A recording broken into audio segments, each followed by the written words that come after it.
तो यहीं से फ्लॉप हो गया। पीके के सामने ये लोग ठहरने वाले नहीं थे। He was the leader in a organised way. He has been struggling for the last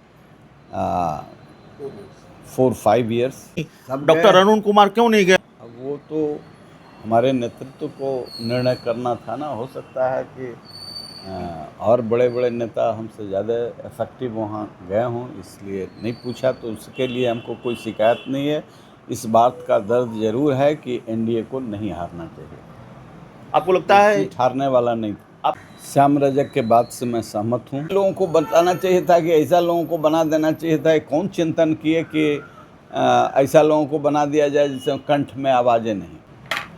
देखिए, मैंने बहुत पहले कहा कि नीतीश कुमार जी जब सत्ता छोड़ रहे हैं तो इम्पॉर्टेंट रोल में निशांत को आना चाहिए, क्योंकि जो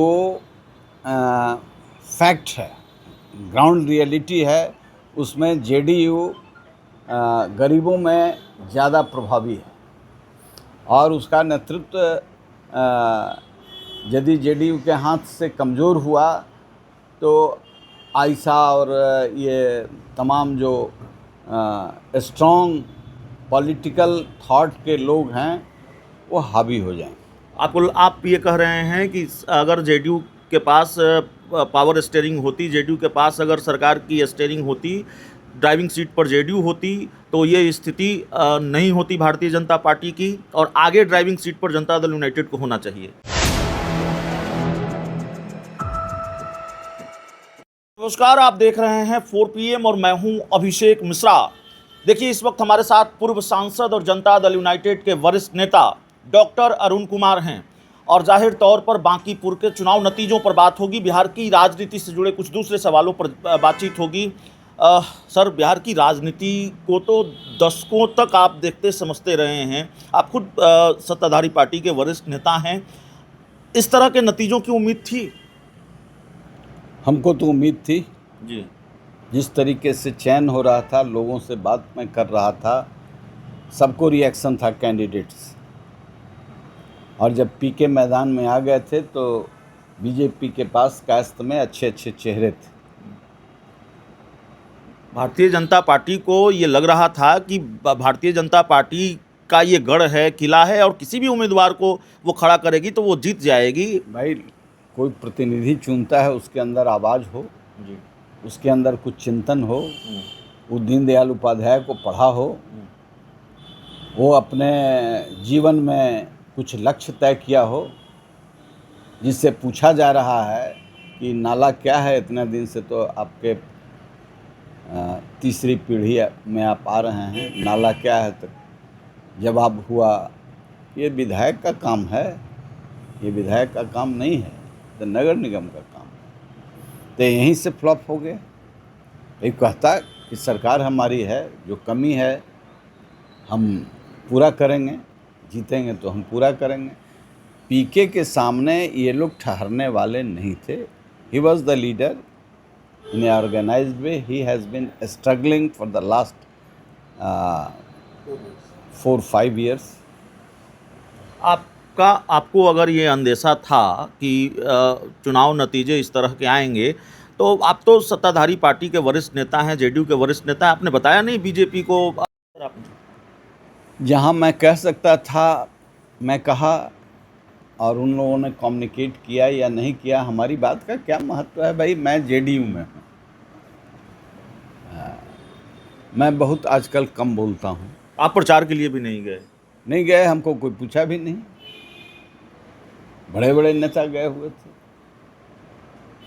जनता दल यूनाइटेड से भी बहुत लोग गए, अशोक चौधरी गए, श्रवण कुमार गए, लेसी सिंह गई, सब डॉक्टर गए। अरुण कुमार क्यों नहीं गए? अरुण कुमार की जरूरत जहानाबाद में पड़ती है। अरुण कुमार तो बिहार के नेता हैं, पूरे बिहार के नेता हैं, एक जिले के नेता थोड़ी हैं। अब वो तो हमारे नेतृत्व को निर्णय करना था ना। हो सकता है कि और बड़े बड़े नेता हमसे ज़्यादा इफेक्टिव वहाँ गए हों, इसलिए नहीं पूछा। तो उसके लिए हमको कोई शिकायत नहीं है।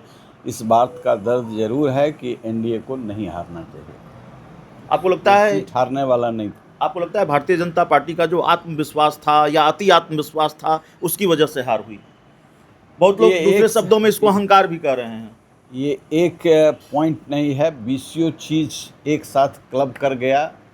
इसमें जेनजिंग भी हैं, बांगचुंग भी हैं, इसमें नीट भी है, इसमें अयोध्या मामला भी है, इसमें सनातन से लेकर के गैर सनातनी तक एक हो गए। आपकी पार्टी की तरफ से कई बयान आए हैं इस चुनाव नतीजों के बाद। एक तो आपकी पार्टी के 2 विधायक हैं, दोनों विधायकों का बयान मैं आपको बताता हूँ। एक विधायक हैं अनंत सिंह, उन्होंने कहा है कि बीजेपी को घमंड हो गया था, हम पश्चिम बंगाल जीत गए और बीजेपी की हालत पूरे देश में खराब है, ये बयान उन्होंने दिया। कार्यकर्ताओं का सम्मान नहीं हुआ, ये बात श्याम रजक ने कही। श्याम रजक के बात से मैं सहमत हूँ, लेकिन बीजेपी समाप्त हो गई ये मैं नहीं मानता हूँ। बीजेपी स्ट्रॉन्गेस्ट पार्टी है, दुनिया की सबसे बड़ी पार्टी है, और बीजेपी का नेता जिसको भद्दी भद्दी गालियाँ दी गई, उससे विपक्ष की भूमिका बहुत कमज़ोर हुई है और वहीं विपक्ष मार खा गया है। जिस तरीके के अराजक तत्वों का भीड़ में घुसाया गया, ये आंदोलन मुख्य रूप से जिसमें आंदोलन का तत्व था वो आयशा था, और दूसरा छात्र स्वतः स्फूर्त था, जिसको आयशा को पॉलिटिकल बेनिफिट मिला है इसमें, इसलिए कहीं इनकार नहीं किया जाता। भारतीय जनता पार्टी अपने गढ़ में फंसी थी, मुश्किल में थी, और इसके बावजूद कार्यकर्ताओं का सम्मान नहीं हुआ। उम्मीदवार को लेकर आप सवाल उठा रहे हैं कि प्रशांत किशोर के जो मुकाबिल चेहरा होना चाहिए था वो चेहरा नहीं था। तो बीजेपी जैसी पार्टी, इतनी बड़ी रणनीतिक चूक कैसे हो गई? अब ये मैं नहीं कह सकता, रणनीतिकार और वहाँ एक से एक टीम बैठी हुई है। हम लोग तो सड़कें पर घूमते घूमते कैलकुलेट करते हैं। जैसे पीके जिस दिन कैंडिडेट बने थे तो उसी दिन निर्णय लेना चाहिए था कि जो यहाँ का बेस्ट कैंडिडेट है वो सामने में आए।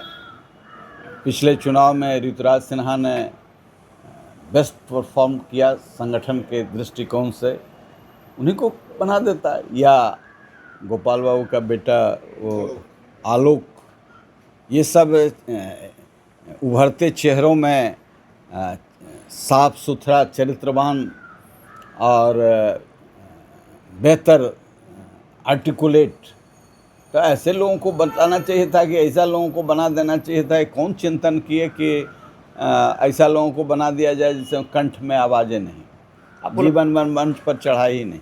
आपको लगता नहीं कि नीतीश कुमार की साख पर भी, जेडीयू की साख पर भी बट्टा लगा है? नीतीश कुमार ने भी बांकीपुर के वोटरों से वोट देने की अपील की थी।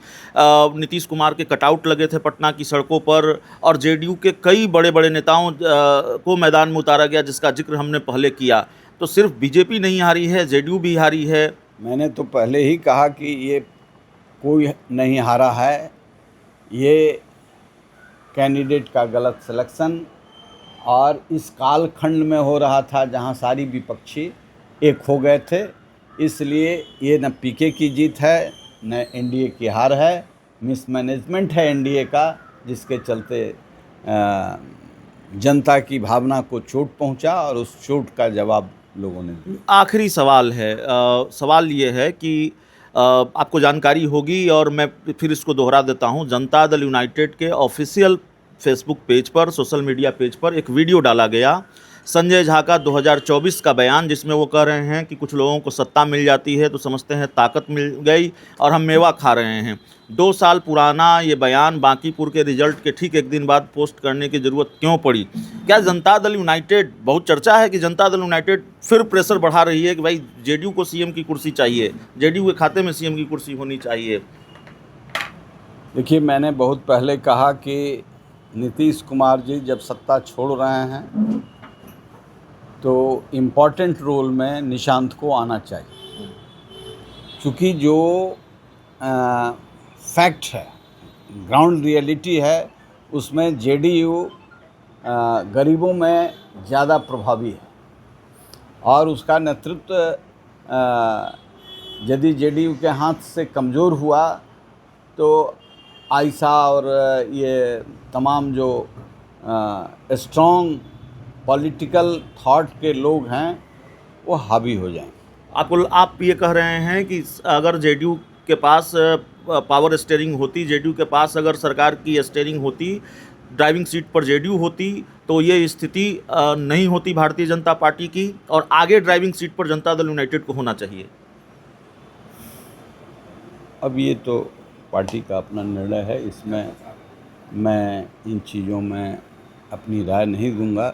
आपने चुनाव नतीजा और चुनाव के परिणाम को पूछा तो मैं कह रहा हूं कि न पीके की विजय है न एनडीए की हार है, ये जनता की जीत है और जनता ने इसमें तो आगे बढ़ अनंत सिंह के बयान के उस हिस्से से आप सहमत हैं जिसमें वो कह रहे हैं कि जनता को अच्छा नहीं लगा जिस तरह से नीतीश कुमार को हटाया गया, और ये मैसेज गया कि भाई जब मन होता है हटा देते हैं, नीतीश कुमार के नाम पर वोट मिला और भारतीय जनता पार्टी का मुख्यमंत्री हो गया, जो लबोलुआब था उनके बयान का। हर आदमी का अपना चिंतन है, सोच है, और उस सोच के हिसाब से बोलते हैं। हमारे अंदर जो बात है मैं बोलना नहीं चाहता था, लेकिन आपके चलते मैं इतनी बात कह रहा हूँ। सच्चाई यही। निशांत को मुख्यमंत्री बनना चाहिए, सीएम बनना चाहिए। अरे बनना चाहिए नहीं चाहिए ये तो पार्टी तय करेगी, लेकिन प्रमुख भूमिका में होनी चाहिए। बिहार में अभी भी जेडीयू ग्राउंड रियलिटी, गांव खेत खलिहान में सबसे मजबूत पार्टी है। हमारे साथ पूर्व सांसद डॉक्टर अरुण कुमार थे। इस पूरी रिपोर्ट में इतना ही। बहुत बहुत धन्यवाद।